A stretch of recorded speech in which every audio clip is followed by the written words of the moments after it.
Welcome to the Vault Excel. Thank you for your time. Please check my community page for said updates and polls. This commentary is pertaining to Natalia Grace. It is the latest, hottest topic on social media and TV. The ID channel has conducted a documentary pertaining to interviews of her adoptive father, Michael Barnett, relatives, neighbors, and anonymous said people from the mental facility where she briefly had a stay. You are entitled to your opinion if you believe she was an adult at the time that she entered the United States. I don't believe that she was. But either way, a documentary is now out on the ID channel, Fubo TV, Hulu, and some was uploaded to YouTube, but it's not in the queue now. I was able to find this episode 2. I do not know if I will be able to resume the other episodes to play and we discuss the said information, but please check my queue for a video I did earlier at the lake, giving you my opinion pertaining to the adoptive parents. I believe they're all liable for mistreatment of this young lady, all the people that had her in their care, and I do believe the Barnetts should be retried for abusing a said child. It's documented that her mother was found in the Ukraine. I still would like to have a receipt to all this said information. If you want to watch this documentary, it is on the ID network and HBO Max. Thank you for your time. If you'd like to donate to this great network, $Beganji129 Cash App. All stickers and chats are welcome during the live. This is season 1, episode 2. Hello, anybody that is watching. Hi.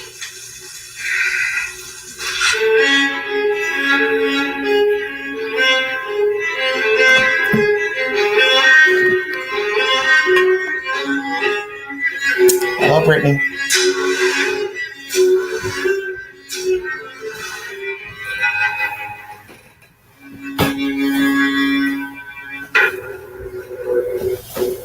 Early on with Natalia, she was doing as many things as possible to cause hurt or harm or mental distress to the entire family. I've got my adopted daughter trying to poison and kill my wife. We have had her standing over my bed with a knife. She's clearly dangerous. At this point, what do? We take her to the stress center. Brief intermission. Thank you all so much for joining me. This is Michael Barnett, the adoptive father, speaking during this documentary of allegations of her violent behavior, Natalia Grace. You're entitled to your opinion if you believe these allegations or not.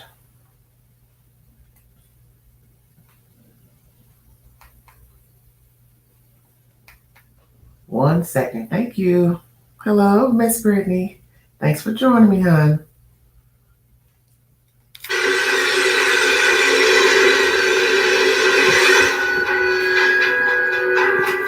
She's seen by a psychiatric doctor. And so at this point in time, we had already begun asking mental health professionals for help, trying to find guidance, trying to figure out the right medication. And all we're told at every turn is, nothing you can do about this. She is this. This doesn't go away. This doesn't change. And she can't stay at the stress center. She's yours. Take her home.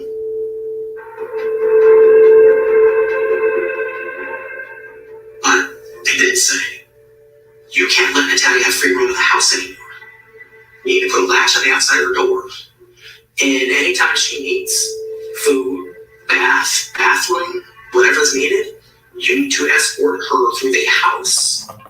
You cannot let her freely roam your home anymore.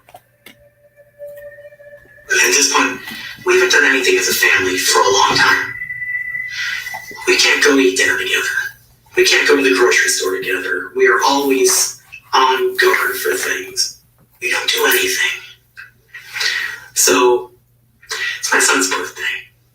Ethan, my youngest son, loved cows. So for his birthday, birthday, we find a place in Indianapolis that lets you milk your own cow. It's called Traders Point Creamery. We get inside, and they say, we have some release forms for you to sign. Out there where the cows are is an electric fence. And you have to say, you know there's an electric fence there. If you touch it and you get harmed, that you're not going to hold us liable. When they say that to us, really? There's a scary fence out there and I have to sign this? Happily signs away. It's another quarter mile from that building to where the fence starts. Everything's fine. The moment we get within 10 feet of the fence, Natalia suddenly can't walk again. Before we went on a walk on the trail, my mom and Natalia sort of stayed back. So Christine decides, you're not going to ruin Ethan's birthday. Michael, you take the boys, you go on ahead. I will stay back here and I'll handle this. Myself and my 3 sons, we keep going. We keep going, get about 40, 50 yards down, and I start hearing screaming. I turn and look. Natalia and Christine are in a physical altercation. It looks like Natalia's trying to pull Christine. Now, you might think, hey, she's a little person. How strong can she be? She uses her arms a lot. Push herself up on things. She goes up the stairs using her arms. She's got guns that Schwarzenegger would be impressed with. She's very strong. My wife is frail. She's got a degenerative disease called lupus. She's weak. I start to go back. Christine says, no, go. Okay. She wants my son to have his birthday. We go. And me and the boys double time it. We get a little bit farther down, and we hear the sirens. The second I heard the sirens, I thought Christine was dead. I think she's dead. And the police have arrived, ambulances arrived, and we can see Christine is there. Christine's very angry, very upset. Natalia's over with the EMTs. And Natalia had been trying to pull Christine into the electric fence. She had been screaming out loud. How am I with language in this interview? Am I allowed to use words? You bitch, I'm going to kill you. I'm going to kill you, you bitch, you're going to die. Christine's screaming at them. She needs to be arrested. She tried to kill me. She needs to be arrested. She tried to kill me. We wanted charges. We wanted her arrested. She, admittedly, to their favor, they made the distinction that their visual told them, hey, that's a little girl. She's not really trying to kill anybody. We're going to take her to the hospital instead. But they stayed in word. We're not going to press charges. She's going to get a mental health evaluation. I said she was already in the ambulance by the time I'd come back. I was like, oh, well, I guess Natalia's mental health is clearly off. I guess it's good that she goes to the hospital.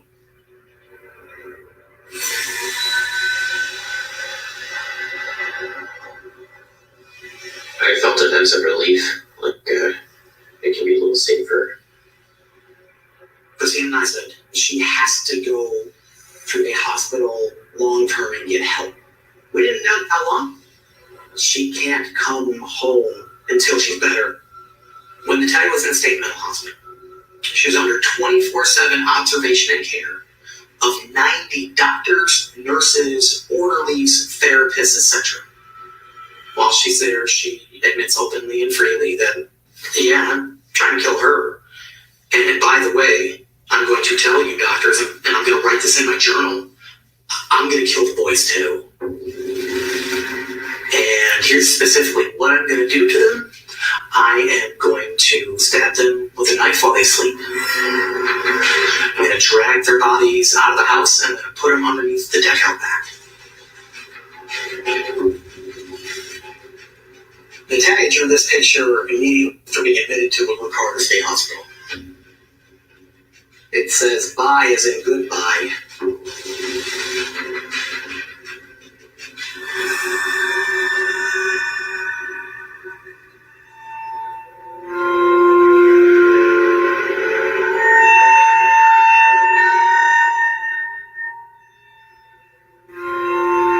She's not a kid, that's an adult. She was aggressive, she was very manipulative, she could be sneaky at times. Big, but she couldn't speak English, but then she would talk to them in English, like when nobody was around. I remember she used to fight with the staff. They gave her an injection in her backside, obviously, and she was fighting. So, one of the first thing you notice is she does have pubic hair.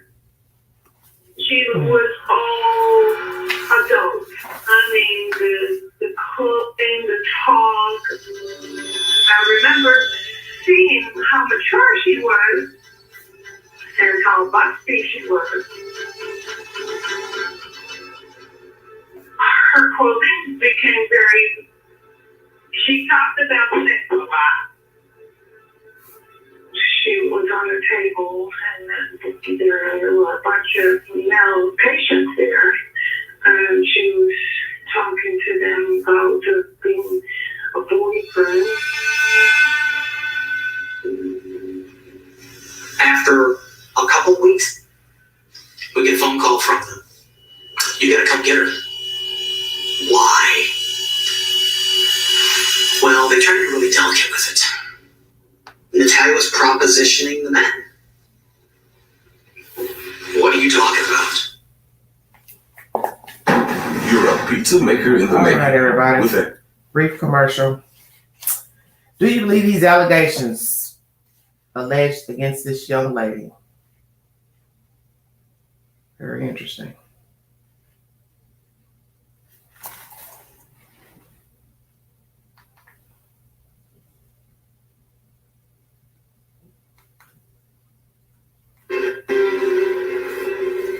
Natalia was a little reporter. We had been trying to get her to inpatient treatment. We had been begging people to help us. We had been told by everybody, you need help desperately. Your family's in danger. She needs inpatient treatment. Great. We're at an inpatient facility. That's fantastic. Can you help us? No. So, Mr. Barnett, the state mental hospital, the bully. Most of the men there, they're not particularly good with children. And they're not particularly good with girls. As time went on, her true colors really came out.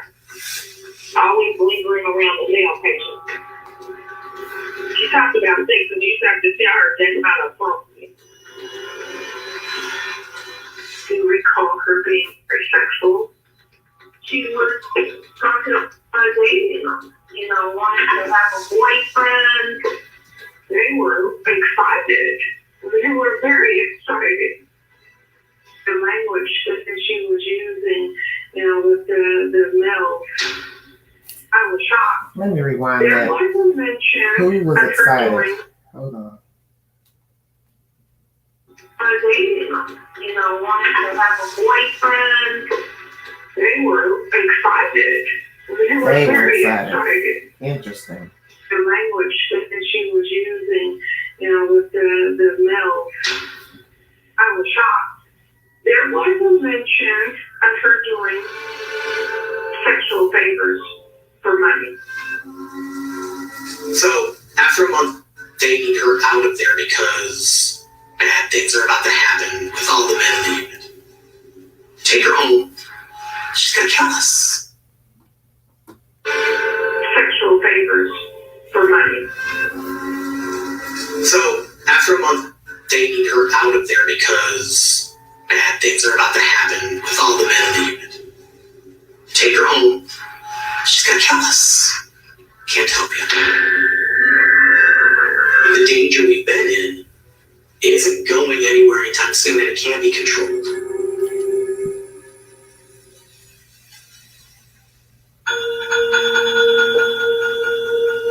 I'm Beth Karras. I'm an attorney in New York. I'm a former prosecutor. What hooked me in this case was just the strange story.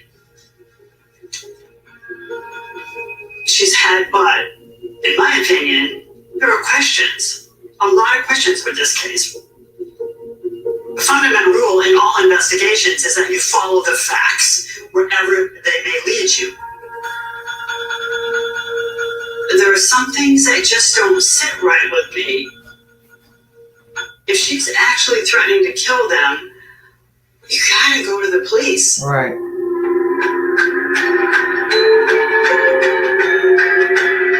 Christine and Michael don't call the police. But the neighbor, who is very concerned, does call Department of Child Services, who bring in the police in March of 2012.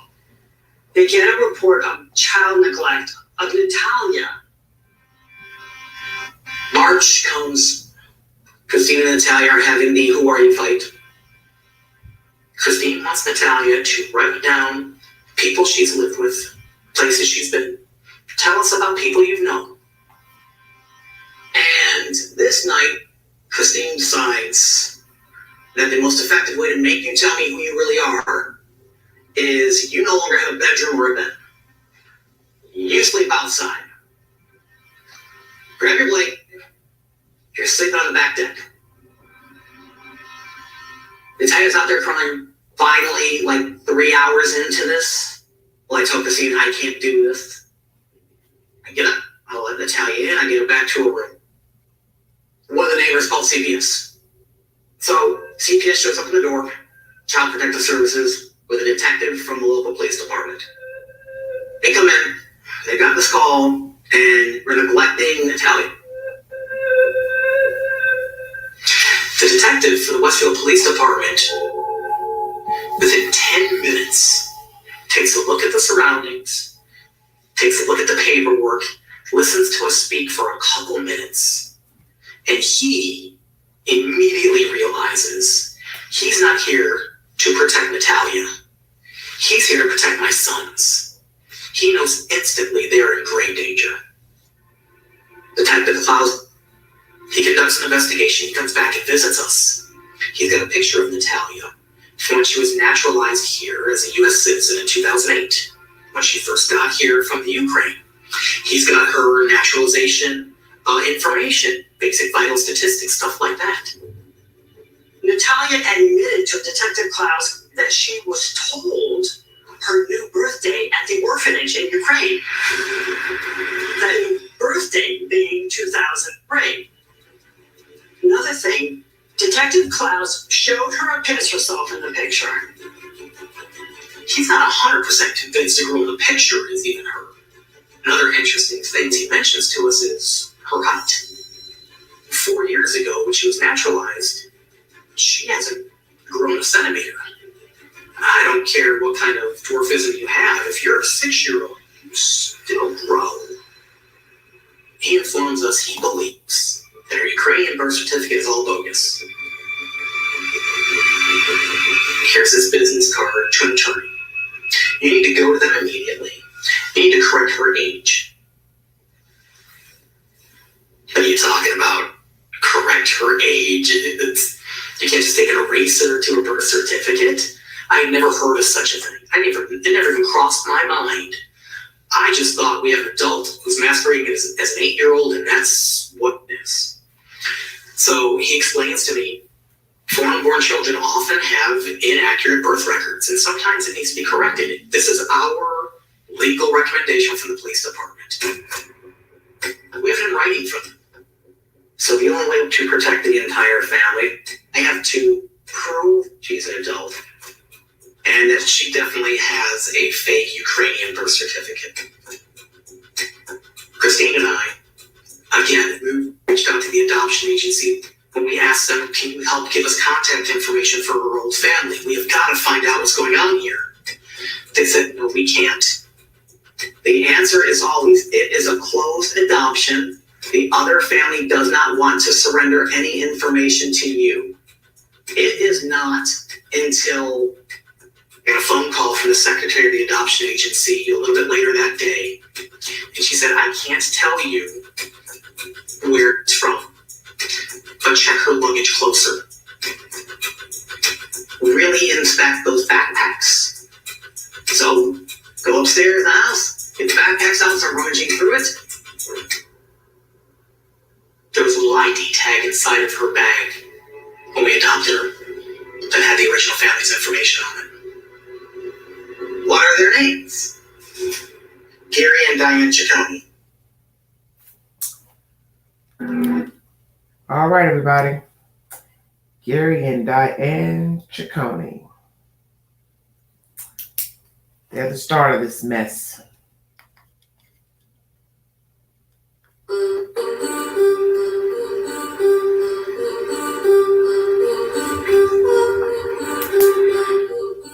know, according to records, that Natalia starts her early life in an orphanage in Ukraine, but all the conflicts in this case boil down to Natalia's age. Is she a child or is she an adult? In 2020, a Ukrainian investigator went to track down Natalia's biological mother, Anna Gava.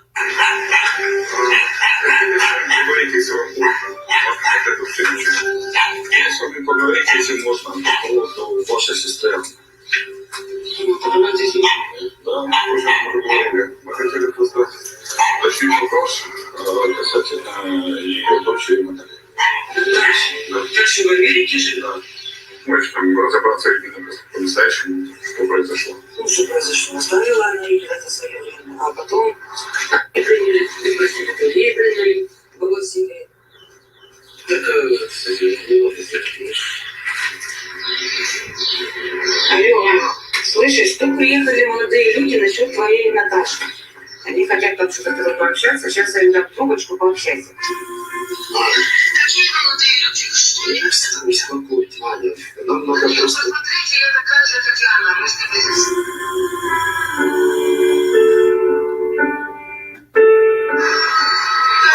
Мы приедем и дадим говорю. Они меня оставят, я оставят. Ну, поговори с ним. Я не хочу, что завести назад, а 17 лет какой-то гулять.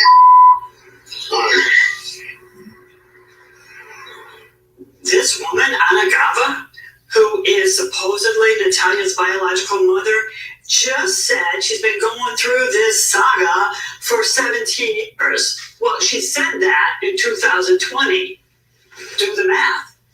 That means Natalia may really have been born in 2003, which is what she has said all along. And in 2008, Gary and Diane Ciccone from New Hampshire adopted Natalia. By 2009, it's possible that they found her behavior to be too hard to manage. I don't know, but to Ciccones, it's clear they wanted to unload her. Closed adoption, giving virtually no information about her. They made a mistake, though. They left their identifying information on one of the luggage tags, so the Barnetts were able to track them down. Within 6 months of getting her, they were taking her to little people conventions and trying to give her away to the night. Hey, you're a couple, you don't have a kid, you want one? Here's one right here. We found 2 different families that they tried to give her to. One, they gave her to under the table for 4 months and extortion payment of $30,000. The family didn't have it, they returned them to Natalia back.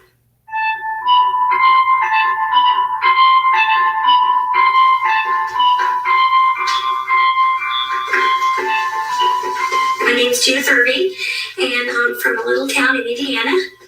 And I don't know what else to say. Okay, can we start over? I'm so sorry. Oh, Natalia, People of America.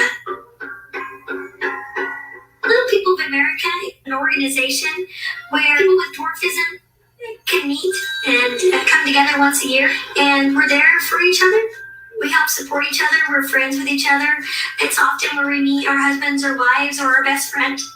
Little People of America told me that the Ciccones had adopted a little girl. She has dystrophic dwarfism, and they're trying to find a home for her. When I saw her picture, it was like I instantly fell in love. I was like, yeah, this little girl, Natalia, she's meant to be my daughter. I heard she loved to dance and sing and be creative, and I was like, oh, she's just meant to be with me. Diane and her husband said, pay the legal fees and you can adopt this little girl. If I remember right, she told me that adoption costs from Ukraine were around $25,000. And I find it kind of crazy that you would adopt a child and spend $25,000 and only spend a year with that child. So I find it odd. I don't know if there was a financial scam or not. My husband decided I don't think we can do this financially, and I feel like if you're going to adopt, both parents have to be totally into it. But it broke my heart. So, sorry. It just, when I wasn't able to adopt her, I just wanted her to be happy. And when I found out what happened to her, I was like, she wasn't happy. And that was what broke my heart the most, is that she wasn't happy. In my heart, Natalia is the daughter I never had. Once we told them that we couldn't adopt Natalia, they moved on really quickly to the next couple.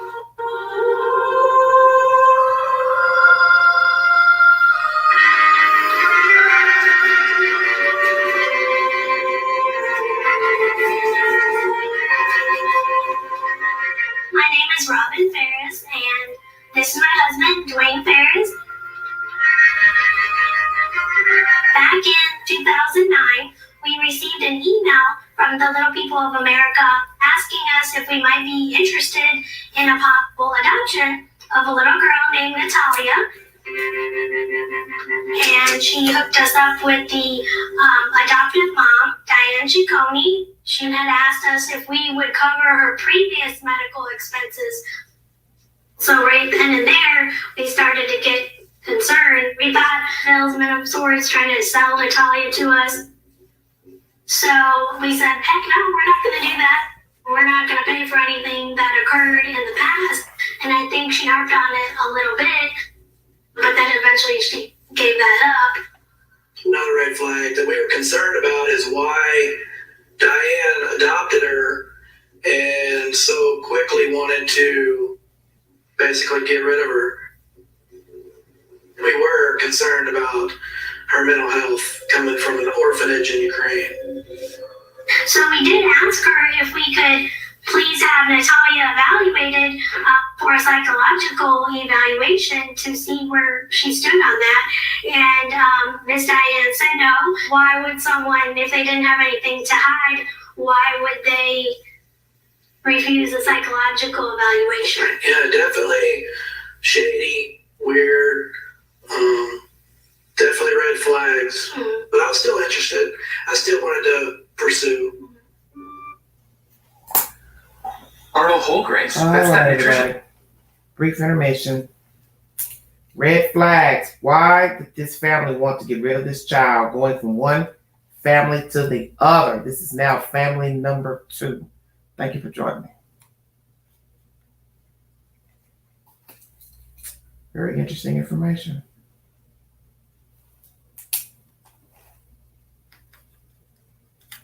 Where we were meeting Diane and Natalia, and it reminded me of Camp Crystal Lake. It was kind of spooky.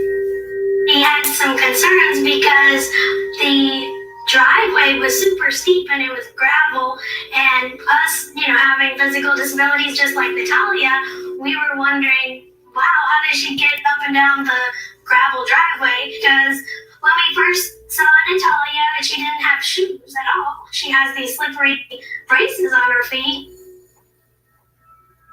And if you're stepping on pebbles, it could definitely hurt your feet. So we were just really surprised she didn't have any shoes, because you could fall down the driveway easily without the proper footing. But we thought that she was really adorable. She was about to turn 6 years old, and she definitely looked her stated age. But we really had a feeling there was something bad going on.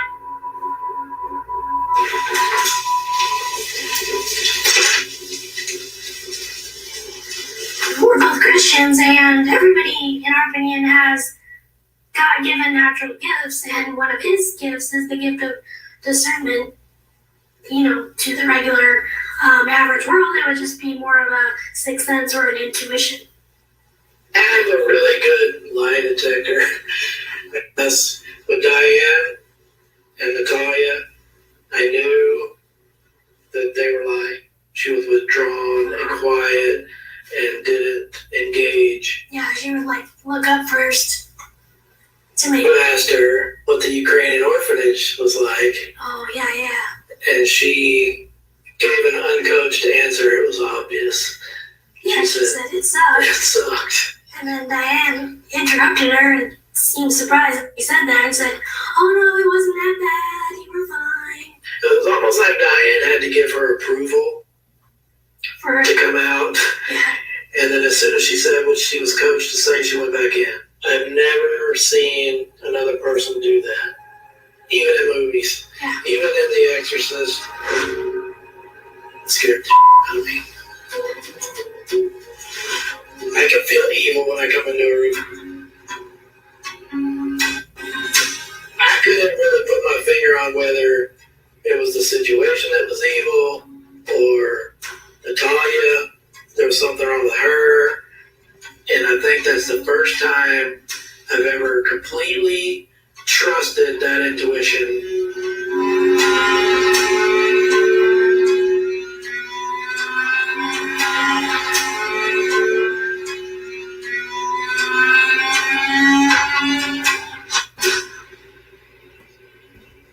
Right then is when I made the decision that this was not going to happen. As hard as it was to make that decision, because I knew how it was going to affect you. And when I told you, I was like, I can't put my finger on it, but there's something wrong. When you called Diane to tell her we weren't coming back, and then the story just got crazier because she went ballistic on the phone. She was furious. I could hear her through the phone yelling, and so I was like, okay, we need to go, because no telling what she was going to do. I mean, she went nuts.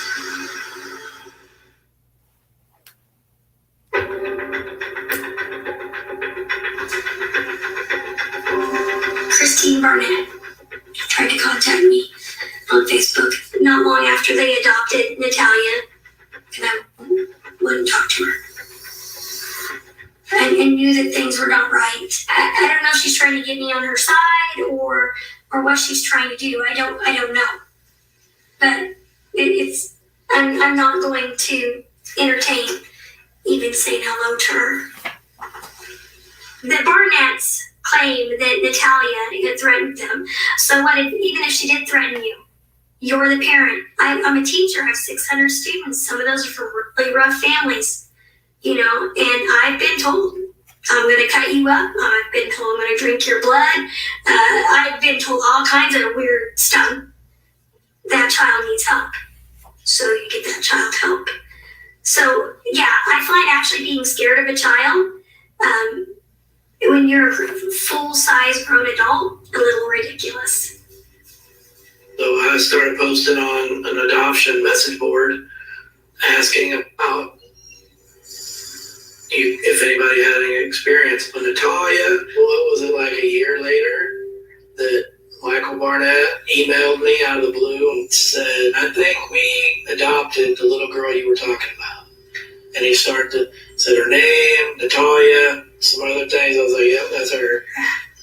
Christine, his wife, wanted to talk to you. Christine and I kept in touch over Facebook Messenger for several years. It did seem like a lot of shady stuff going on. Michael and Christine Barnett, they lied a lot. They will do anything to get what they want. They'll lie about Natalia being violent. You just don't know the true Barnetts. When Christine started telling us all these crazy stories, we thought, wait a minute. I mean, she's tiny. Yeah. All these stories don't make sense.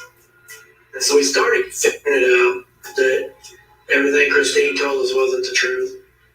Christine was using me and Dwayne because if she could get us on her side, believing, that Natalia had issues, then she would feel justified in maybe getting rid of her. Very Michael true. and Christine Barnett not only lied to get her into their family, but they also lied to get rid of her. If they wanted to claim she's older than what she is, I mean, I don't know where they came up with that. That's just crazy. Like, who thinks of that? Detective Klaus had told me I need to correct her age. This is our legal recommendation from the police department. So this, Is that true? Did the detective recommend they correct her age to get rid of her? You don't know what to believe.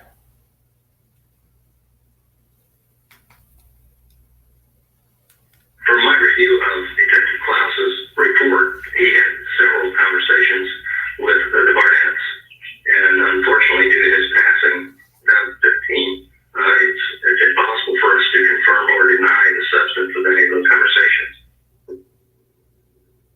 Detective Klaus wrote this email to Heather Wilson, Department of Health Services. I am attaching a picture presumably taken at entry into the United States. It appears she has baby teeth still in this picture. I'm also attaching a photo from August of 2010 where it appears she has adult teeth. It appears for all purposes of our investigation, she is a child. Barnett's early 2010 by a licensed social worker. One section that I found very troubling, and it's the background information. The worker asked Michael and Christine if they had ever had any domestic violence or disturbances at home, and they both said no. The state took their word for it, that they relied on the self-reporting. They should have gone to local police to see if their names ever appeared, because they would have found domestic violence in 2003, years before this home study evaluation. They're fighting. Michael's got Christine in a headlock, and then he's pushed her. These are situations that are pretty serious. Scary, to think of what could have been and what all the evil, dark secrets are that we don't even know that are coming to light. It really doesn't shock me that Michael and Christine have kept some of these family secrets secret. This is not the public persona they want to have. Every now and then, Michael and Christine would be in the front yard arguing or fighting. Or I never saw anything physical. It was just the yelling and screaming. I felt sorry for Michael because she was degrading him and calling him a loser and a jerk. And I just was like, God, that poor guy. I'd been fooled by thinking that they were the perfect family because I don't think they were the perfect family. This is not the time for pretending that you didn't have anything to ask. I didn't. Well, you gotta stop the denial. I don't know if you know you're doing it. You know that you have domestic violence in your past. This is why you should just get on medication. You just should, because it's gonna make you stop doing this crazy stuff.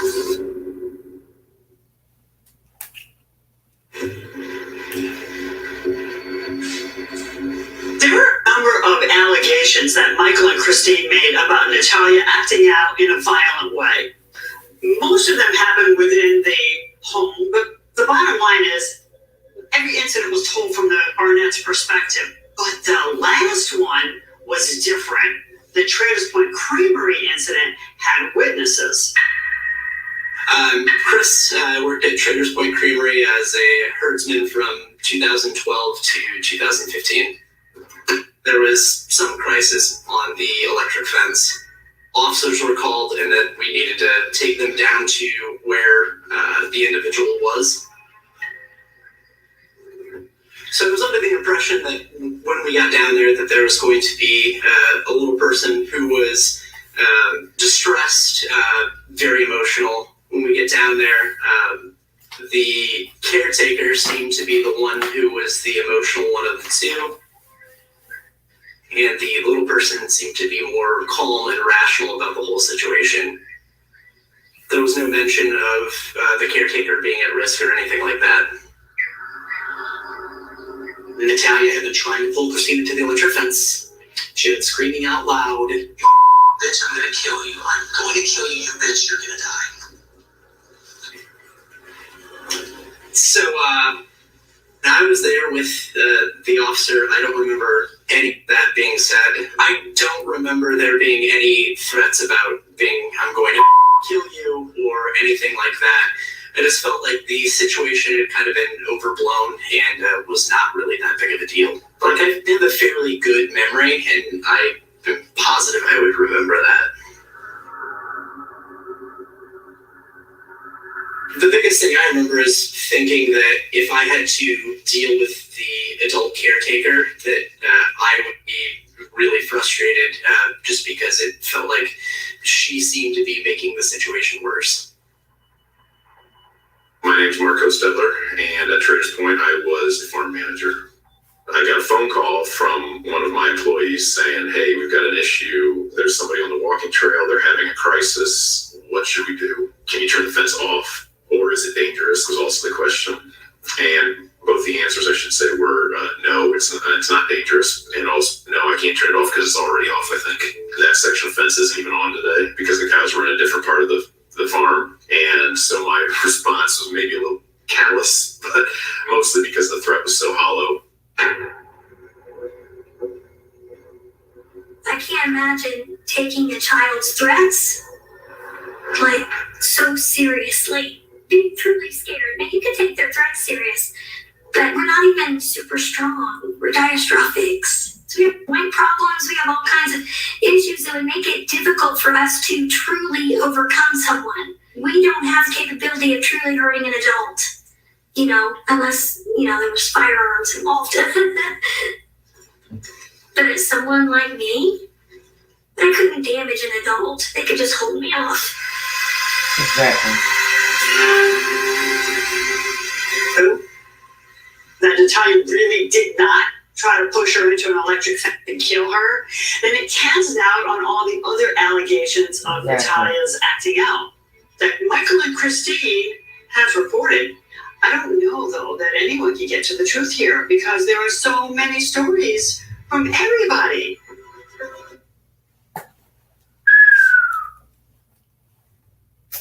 If you lie about one thing, you'll lie about another. Did they make up these allegations? For example, Michael's version of what happened here is not necessarily reliable. At the Traders Point incident, how did the police react? I don't know. My sons and I were out in the forest. When we saw the police lights had arrived, we still had a good mile and a half of running through a forest to get back on the path to get back up there. So by the time all four of us get all the way back up there, Natalia's already gone, the officer with her is already gone. I don't speak to the officers, I speak to my wife. We keep going, We're about 40, 50 yards down. I start hearing screaming. I turn and look. Natalia and Christine are in a physical altercation. It looks like Natalia's trying to pull Christine. Look, I don't know what the truth is, but this raises a question in my mind of whether or not Michael and Christine kind of orchestrated the Traders Point Creamery incident.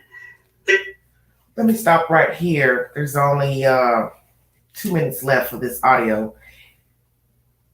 In 2019, he describes the altercation of seeing the child pull Christine allegedly toward the fence. But in 2022, for the documentary, he and the boys are too far away to have seen anything. That by the time he gets up there to where the wife is, the little girl is already gone in the ambulance. So which is it, Michael? You have two different versions, 3 years apart. 2019, you saw her pushing the wife or pulling the wife, And in 2022, you didn't see anything. These people are liars, point blank. They wanted an outside incident where there would be, some potential witnesses maybe, and she would be taken away Exactly. for good this time. Exactly. Forensic interview by the prosecution. 7 years after the Creamery incident. Well, I'm sorry, I'm going to have you sit right there. So, a couple things that I want you to know is that any filling is safe in this room. Okay? Whatever you disclose, you're not in trouble. Does that make sense? Yes. Okay. The other thing that I want to ask you is, do you know the difference between a truth and a lie? Yes. What happened at the Creamery? We had gone to a farm and we all signed a waiver or whatever. And we was on a trail, but I didn't have good shoes. So my feet started really hurting and it was bleeding. And I threw up because I didn't eat for a while. So I threw up and it was blood. I was really dehydrated. So I sat down. She sat down next to me on the grass because she told the boys to go. She was like, "You need to get up." So I finally got up. She helped me up. Like literally, I was down and I reached up and she helped me up. And then she fell. It was kind of close. So I was trying to get up and she fell and I fell. And then I guess she thought I was trying to put her into the electric fence or whatever because, they said don't go by that and stuff and all that. And so she called the police on that. Did you want to hurt them? No. The closer you look into this case and dig, the harder it is to know where the truth lies. Maybe there's more than one villain in this story. Is there more than one villain in the story? This was episode 2 of the Curious Case of Natalia Grace, airing on ID, HBO Max, Hulu, Fubo TV. Let's go over what has been said about Natalia Grace, the allegations. Thank you for joining me. She's violent. She was taken to the stress center. They thought they could keep her there for in-treatment. Was it an in-treatment facility?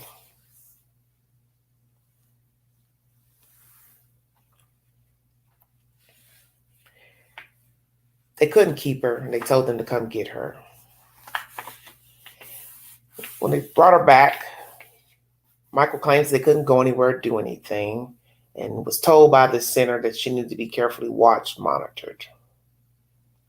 We had the incident of her allegedly pushing the mother into the fence. But we hear from the workers in this documentary that that's not what they saw or heard on that day. 2 different people. A guy who was at the scene with the police felt like it was exacerbated by Christine. He did not hear any cursing from the child. And that basically it was Christine making the situation worse. If it was me, basically say I wouldn't have wanted to be dealing with the mother. Does this child have a proper diagnosis of any mental disease? Was the child faking that she couldn't walk, feet bleeding? Because in another documentary, I believe with Dr. Phil, she says her leg was hurting. So was it her leg, her foot? Which is it? Did they try to set her up to get rid of her? That's what you hear Miss Kara saying here at the end of this commentary, that perhaps they needed a public event to get eyewitnesses to say, yeah, we saw this, we saw that. But as you hear in this commentary, the people were not in agreement. And the second guy who's supposed to dismantle the fence says it wasn't even working because the cows were not there. And he said, I may have seemed very callous in my response. Because he probably was thinking to himself, what the hell's going on down there?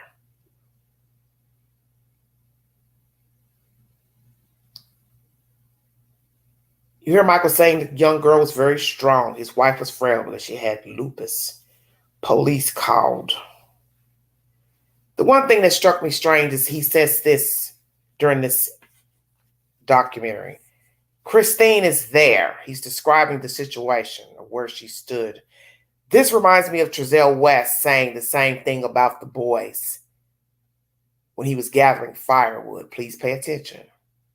I saw them there, meaning they were never there. And as you hear now at the end of this commentary, somebody's lying. Because in 2019, you saw the altercation. In 2022, you didn't see the altercation, Mr. Michael Barnett. Which is it? Because you saw her there. See, he's laying it on thick. He knows you couldn't see it because you were never there yourself. We're just listening to him spin the web. So he's going to say, I saw her there. Such as what Trezell West said about the boys. I saw them there, but we know they were never there. Checkmate. And he didn't see Christine nowhere either.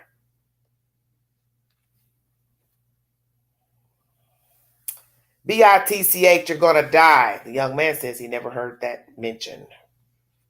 Wanted charges. Wanted to admit the child to a mental hospital for evaluation. That's what was recommended from the police, allegedly.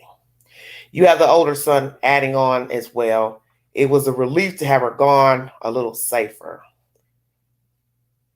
Allegedly, she was in the hospital for a month. Coming on to boys, blah, blah, blah. In this facility, not this facility, but, she was admitted to them inside the facility that she wanted to kill the mom and the boys. I need a receipt for that. She's going to stab the boys and put them in the back of the house, the back porch. But so far, nobody's testified to that. What is the truth? When she goes to the mental facility, you have a worker speaking. It sounds like an African-American woman saying she was sneaky, manipulative. Another person says she spoke English when nobody else was around. So could she speak Ukrainian or not when she first got to the United States? Pubic hair. One guy says he did see that when they were giving her a shot on her backside. Another worker says she was very mature, provocative clothing, talked about sex a lot and wanting a boyfriend, and always hanging around the male patients. What are the ages of the patients? A couple of weeks later, they come get her. They want her gone. And they said she was propositioning male patients, so this is the reason why they had to come get her. They also said they couldn't give her any type of treatment. Is that true? They can't help her. Michael says he believes the place was not good with girls. Interesting. Sexual advances from an 8-year-old. Do you believe this? What were the ages of the boys that she allegedly was making remarks to? Sexual favors. Was she making sexual favors? And as I said before, how could she make favors with somebody in a mental institution? You wouldn't have access to a purse or wallet. So sexual favors for what? I'll do this to you to get what in return? I don't understand. 1 month removed from the facility. Beth Karras, as you hear her speaking, attorney, former prosecutor, tells you to follow the facts. That is what she does in investigating a storyline. As she said, why didn't you call the police if you believe this girl was threatening your family? The neighbor decides to give commentary in 2012. Called the police in 2012 of child neglect. They left the child outside. They told her she'd have to sleep outside because of her behavior. And also notice her hair was short in some of the photographs in this documentary. Why would anyone cut a girl child hair short? And I believe this was possibly done before she got with the Barnetts, which is very creepy to me. Now, she's thrown outside because Christine wants her to write down every word she has lived. And if she didn't, that was her punishment. You sleep outside, take your pillow covers. And this is what led a neighbor to call Child Protective Services. Child was crying for 3 hours, says Michael, and he finally let her in. But see, this is the gist of the story. Michael is a part of this problem because why would you even agree to putting a child out in the dark to get anything from her? It's absolutely ridiculous. The detective says they came to the house, let Michael tell it. He realized that he wasn't there to protect Natalia, but to protect the sons. Is that true? Because we don't have that commentary from this man, because I believe he's deceased. What is the truth? Birth records, change her age. And that happened, which I don't understand how in the world a judge could change her age. Because it is said in documents, she was a girl child, lost her baby teeth. She was not an adult. And we have discrepancies now with that doctor in other episodes being questioned by the defense attorneys of what he said and didn't say in deposition. And as I said, you have to prove it, if she was a child or not. They called the agency trying to get information. Closed adoption, couldn't tell them anything. But the secretary calls back and says, check her luggage. They find an ID tag to a Gary and Diane Kachoni from New Hampshire. They didn't have the child long, but were trying to sell her to different people through a Little People organization. Why is that? What happened in the house with this family to where they were trying to sell her?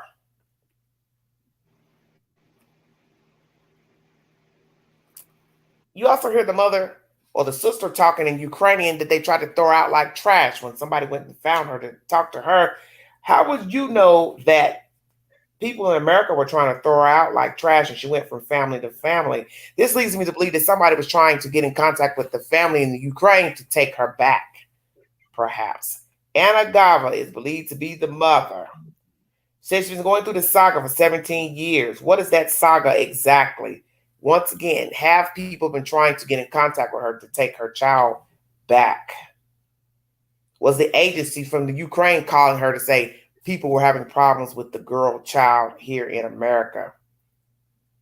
Did the agency from America and the orphanage try to find and talk to Miss Gava to take her child back?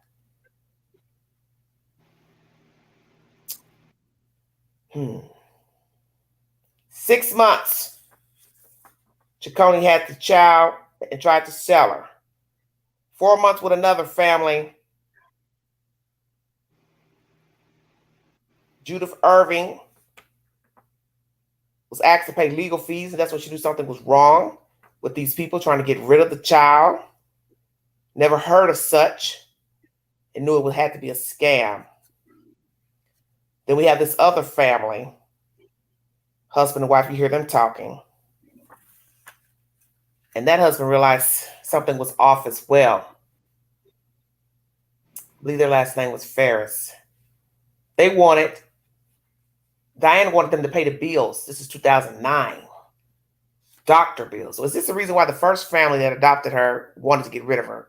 They realized her bills were too expensive, so they were trying to pass her off to anybody they could find.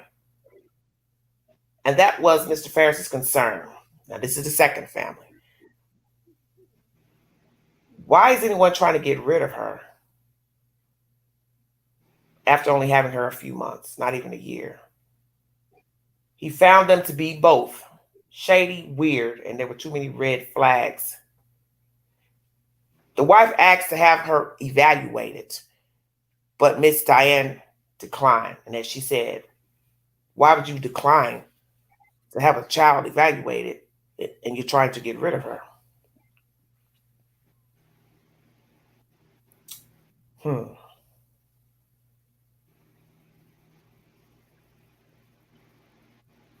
They knew that they were lying about this child. They asked the little girl questions about the orphanage. All she said is that it sucked, and they knew that Diane had been coaching her. And also he said he knew that something was going on strange between the two. He couldn't put his finger on it. He has his intuition, gift of discernment, such as the queen. And he bowed out. He knew it would hurt his wife, but he decided he could not adopt the little girl. He said Diane went ballistic on the phone Why would Diane go off because they didn't want to take in the child? What was wrong with Natalia Grace for the Chiconis to try to find different people to take in the child? We later hear that Christine tried reaching out to Miss Irving, and Miss Irving is the one who really wanted the child. She's a school teacher. And she basically said she didn't listen to the gossip and the he said, she said coming from her. She did believe that they were lying about the child and the allegations, and she didn't want to have anything to do with her. We also hear Gary going to social media, the other man that's married to the other young lady. He's trying to find out about the child. And then this is when he starts hearing crazy stories from Michael that the little girl was violent, and he said it didn't make any sense. He said, I believe they were trying to use us so they could have an excuse of why they should get rid of the child. And I also believe that as well. If we tell enough people she's violent, she's done this, she's done that, we can make ourselves feel better. And then people can also say, oh, that's why they got rid of her. But in the end, that doesn't make any sense because they don't know you personally. Who cares that you had this child? It didn't work out. I believe they was trying to set it up. That's the reason why they had the incident at the Creamery. That was all a setup to have an eyewitness in public. But it didn't work because you hear this guy in this documentary say, I didn't see what they said happened. I didn't hear the little girl calling her nasty names. I saw a woman more hysterical than the small person.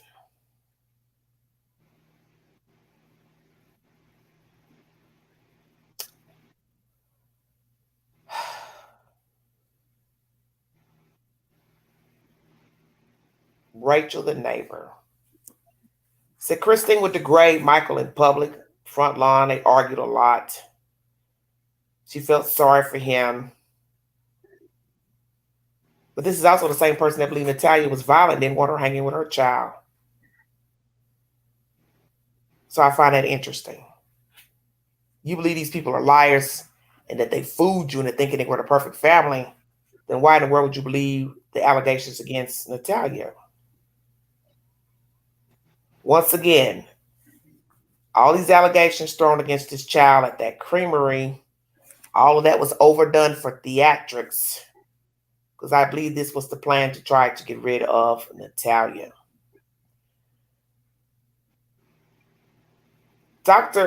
Detective Klaus, before passing away, said in the report that she had baby teeth when she came into the country. And by 2010, she had adult teeth. So she was a child coming into this country. And yet Michael's trying to disclaim those reports from that said detective. He knows he can do that because the detective is no longer alive.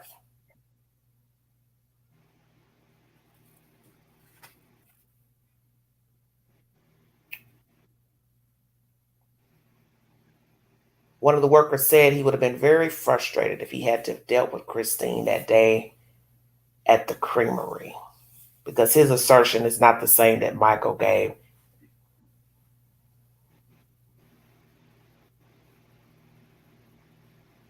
And the fence was off, so there was no threat, what the other guy says. Once again, Judith says, how in the world could any of us hurt a full-bodied person? And she never took the threat serious when they were giving allegations of Natalia being dangerous and violent. You hear Ms. Kara saying that Michael's version is not reliable in this documentary. And once again, in 2019, he says he saw the child trying to pull Christine towards the fence. But then 3 years later, in 2022, he says he and the children were nowhere near where they were and didn't see the altercation. He just walked up on the scene and learned of the information. That is episode 2, The Curious Case of Natalia Grace. Brittany. Lord, this is a lot. Yeah, it is. Tonight's my first time catching all that. Okay. Thank you for Of course, I'm super confused. That's okay. So just make sure I heard this right. The Creamery incident is actually where she was transported to a hospital, though. Is that correct? The Creamery is a place where they have cows and goats and that type of thing. Right, but there was an ambulance or something that came. They called because she said the girl was trying to kill her, so they called an ambulance, I guess, to take the child to a mental facility, have her evaluated.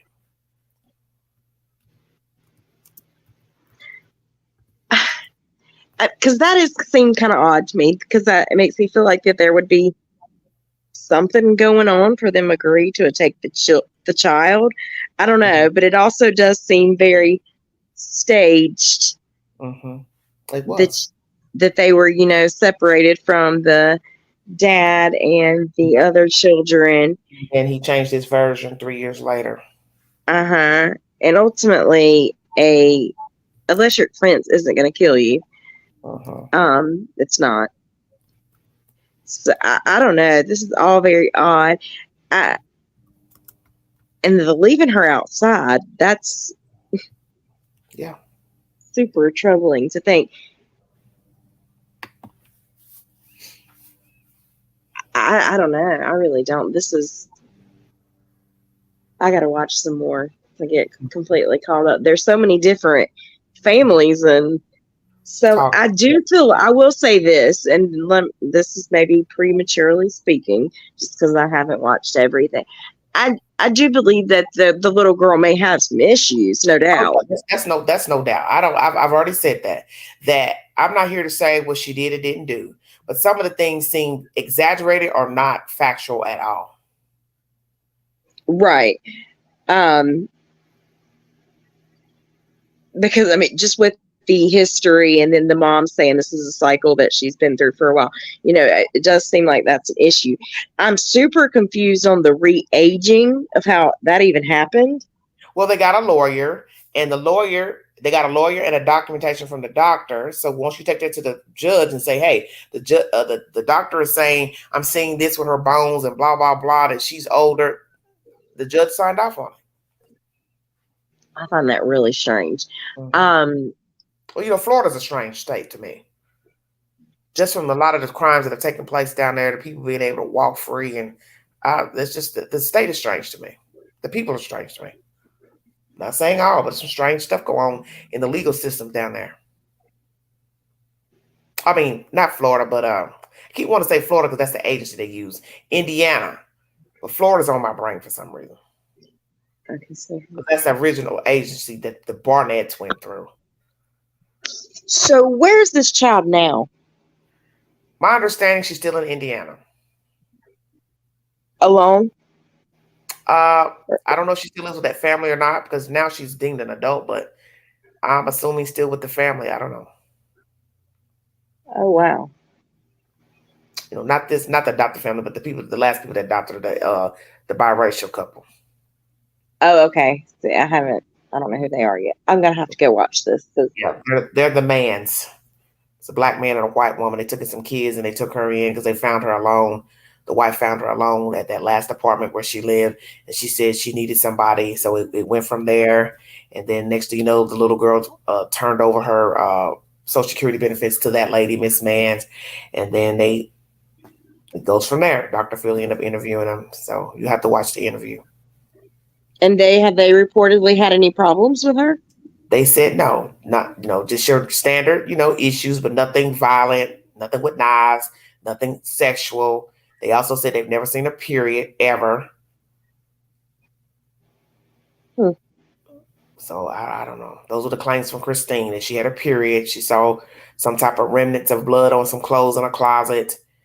But the new family saying we haven't seen a period and we've had her 7 years or so at that time. Yeah, and I mean, at this point, it would be normal for her to have one.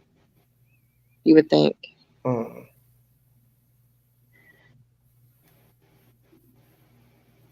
I mean, it's really sad, though, at the same time, because ultimately, when you adopt a child, that's your child. And, whether you birth them or not, I don't know. This is a lot. Yeah, it's a lot more. As the episodes go, you hear a lot of nasty things said about the child. Her hygiene, her being a nuisance, going to people's houses unannounced, eating at the refrigerator. It's bad. Making Well, she's a child, and you're the versus, parent. yeah, That's well, your job to that's what you're teach. gonna do is to get food. It's called survival. You're gonna beg for food. You're gonna ask for food. You'll possibly take things that don't belong to you because you're hungry.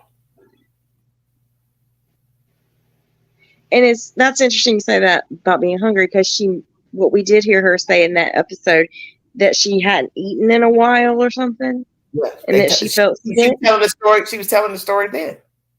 Yeah. Huh. Why hadn't she eaten? And then she said she threw up blood. But this is when she's living with them. This isn't when they put her out and she's living on her own. She's in her care then. So then you have to ask yourself then, were they starving her when they had her? Bingo card. Right, because I caught her saying, I mean, she seems very well spoken. Said very well spoken. That's why, I mean, somebody in the chat was questioning her heritage. And then you have the people at the facility saying, at the mental facility, she didn't want to speak, but then when nobody was listening, she would speak perfect English. So what is the truth to her origin? Because that's going to put in question the actual birth mother being the birth mom, and why would this child know good English and have no type of accent? See, that doesn't make any sense. Yeah, because she speaks very well. And I mean, I don't know how old she was in that interview that we just listened to, but she mentions older. She was older. That was a few years ago. Yeah. Not having comfortable I don't know, just interesting things. Yeah. Not having comfortable. That's the thing about telling a story. There will be something in the story to show you that there's been wrongdoing, such as that. She didn't have comfortable shoes. The woman told you that years before when she went to go see the child to try to adopt her, she didn't have shoes on. Her feet probably did hurt because she has a foot problem because of her disease. Oh, okay. You know, at some point, your feet will probably hurt wearing those special type shoes all the time. And then needing surgery, your feet would hurt.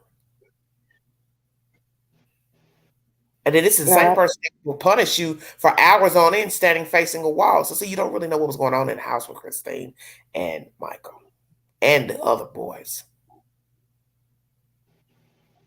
So is there I'm interested to know if there's any documentation of, that they would have to prove of this threats towards the other children and how she was going to kill them. Like, is all that legit? It's all coming from out of the house.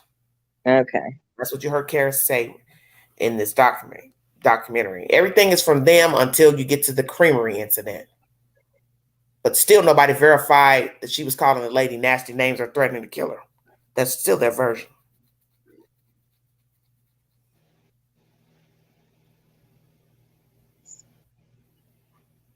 I mean, and I definitely believe that, kids that are bounced from home to home in that type of situation will create issues. So. Well, you were not happy for one. And I believe she was groomed by Christine to speak, not speak. That's the reason why she picked and choose when to talk, not to talk.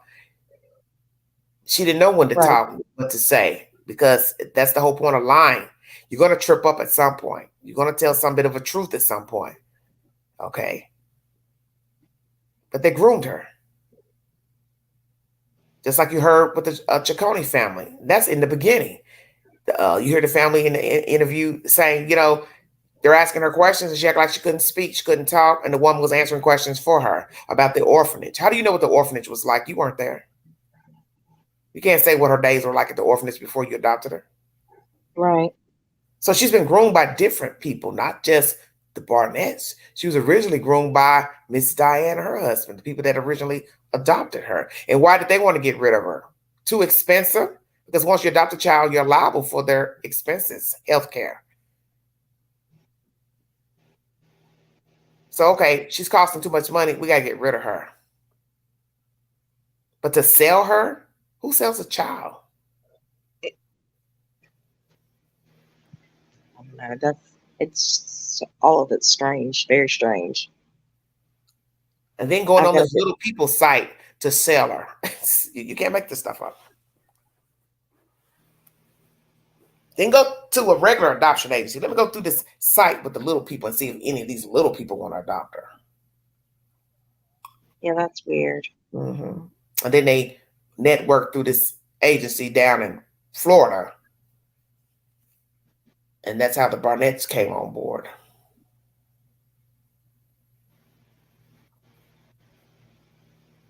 But you can see her pictures where she did look younger of the naturalization photos. I believe that's her. It's the same shape, head, all that. That's her. Mm-hmm. And there's other pictures of her where she looks very, very young.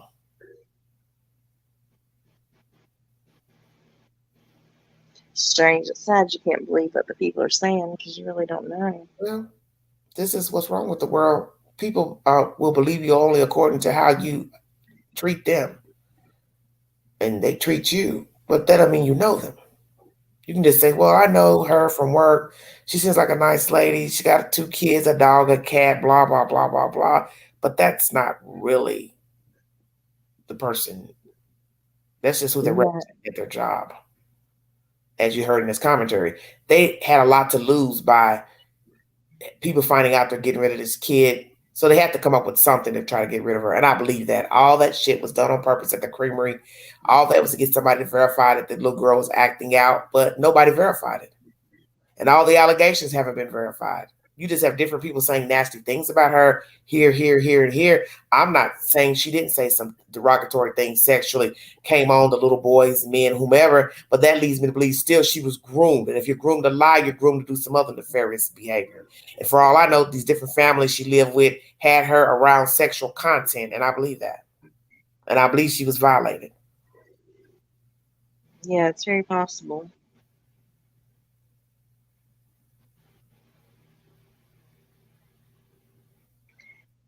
And so at some point, from what you were telling me earlier, they get her an apartment. Mm-hmm. I'm just trying to make sure I'm following up. They get her an apartment and leave her? Mm-hmm. Without food, lights get cut off. Yes, all of that. So this is why she's running around the neighborhood violating these people, because she's now become intrusive and banging on doors, calling people, begging for food, rambling through their house unattended. Just sad.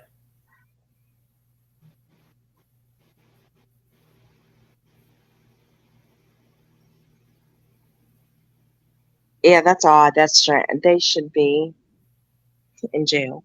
Yeah, they should. You don't just leave a child out regardless. Tony's, the people that originally adopted her, and anybody else that took her in and threw her out. And the mother had some knowledge of it, and that's more bothersome. How would the biological mother know what's been going on here in the United States? Because if it's a closed adoption, you're not supposed to know anything. That's what they told me. I mean, unless the people had truly tried to reach out to kind of get some history of maybe what type of issues the little girl may possibly had. I mean, just because she had issues doesn't mean she should be treated. Yeah. At the end of the day, she's human, period. And to be that little and to be... you would think if the mother had knowledge that the people were having problems with her in the United States, you would think the mother might have said, well, send her back and I'll take her back. You understand what I'm saying? Because I didn't give her up to have her going from place to place. Yeah, you think, but... So I'm wondering if she will ever go meet her biological mother, if indeed that lady is her mother. God, I'm still stuck on they left her in an apartment. Yeah, nobody can believe that. And I can't believe 12 members of the jury didn't find that derogatory. Yeah, you don't leave someone. I mean, were they continuing to pay the rent of this? Of course, I don't know. No. Oh. No. She got evicted for complaints, and then lights were being cut off, all that. She didn't have a phone. They said she didn't even know how to use a phone, which I found that very strange. Yeah, I don't understand how they couldn't be charged. That's crazy. And they left the state? Ugh. Wow. That's sick. Mm-hmm.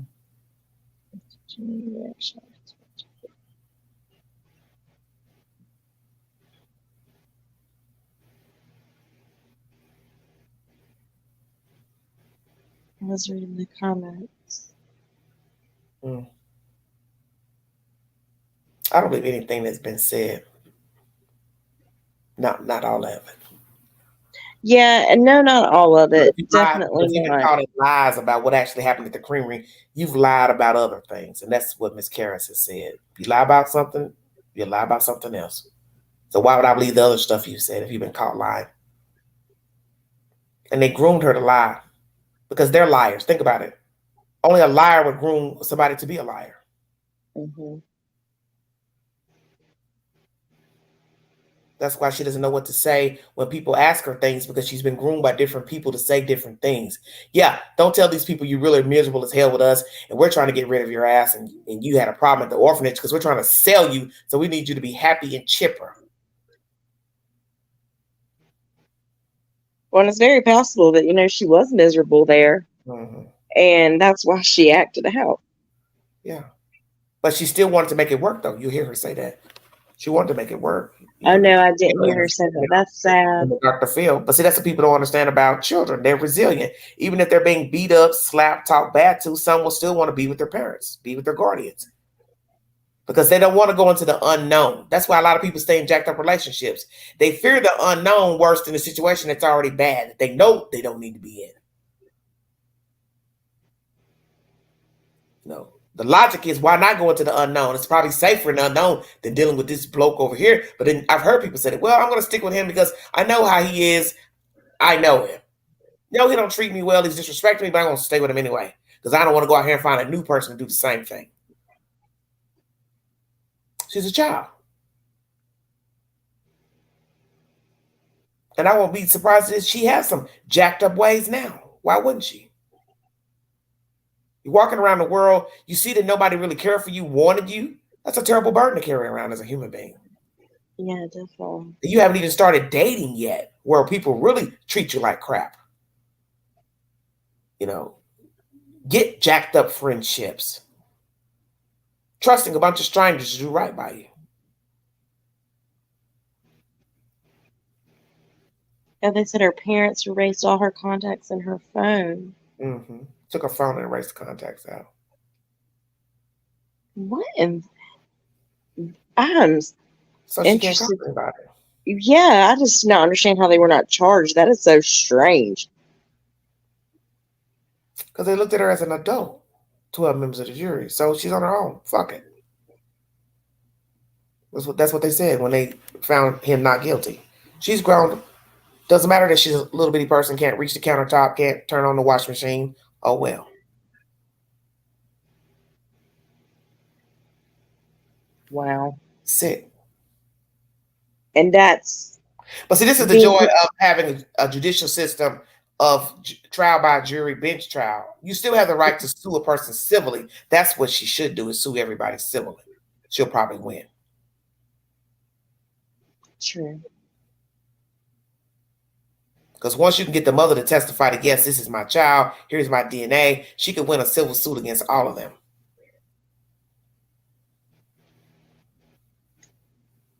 And when they went to court, I'm assuming the age that was based upon her being re-aged. Yeah. Bone structure and yeah. Which all of that's contradictory.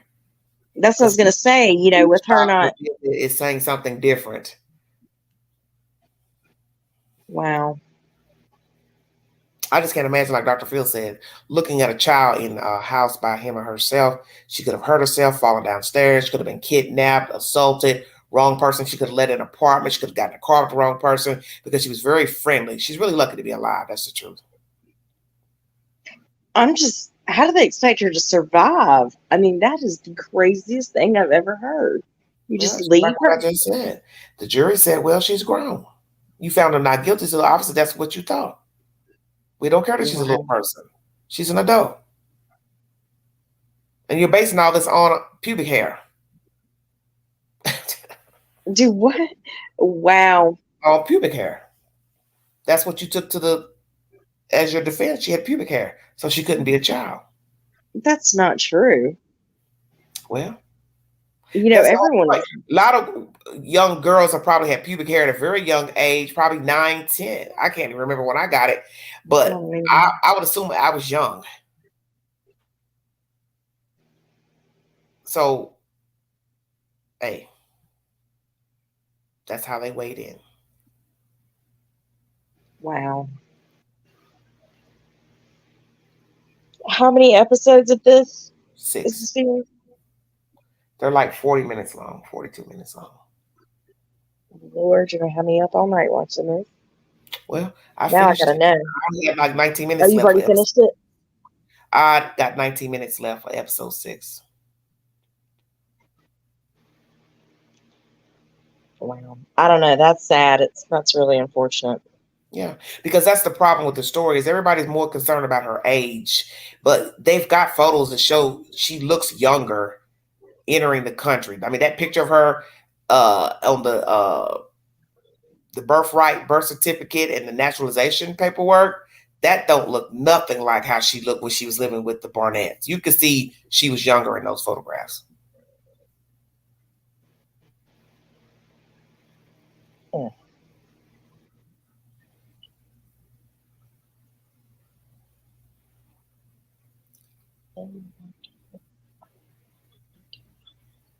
It's very sad.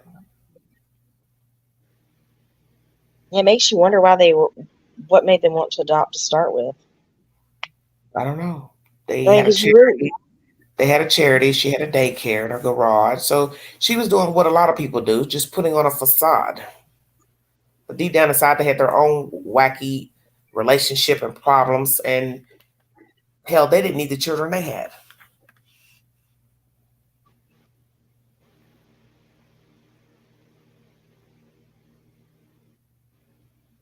I think she had too much going on.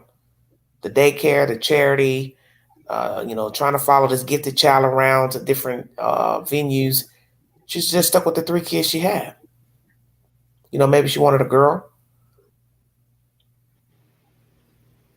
And they swore up and down that the agency only gave them 24 hours to adopt her, or they want to put her in foster care. So, I don't know what's the truth or not, because in the end, this is all he said, she said. Yeah, I don't believe that, because making that type of decision is not a decision you make. I thought she was coming from the Ukraine. So then I said, well, maybe that's the reason why they would give them 24 hours, because they probably had an orphanage full of people. But now we learned that the little girl was already in the United States. She wasn't in the Ukraine when the Barnetts got her. Yeah, that's odd, because, making that type of decision is not a 24-hour decision by any means. Well,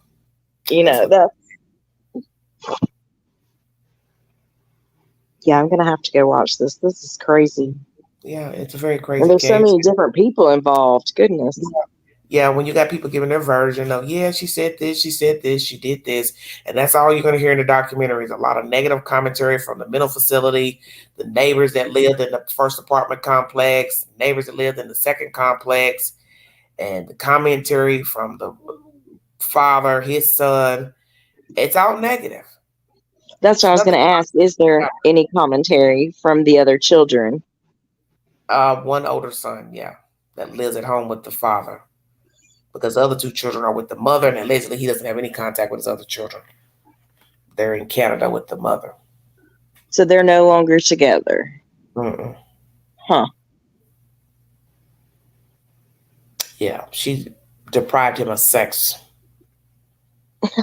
Oh. He was hurt too. I'm a victim. My sons are victims. We're all victims. I said, yeah, this is a A1 fruitcake.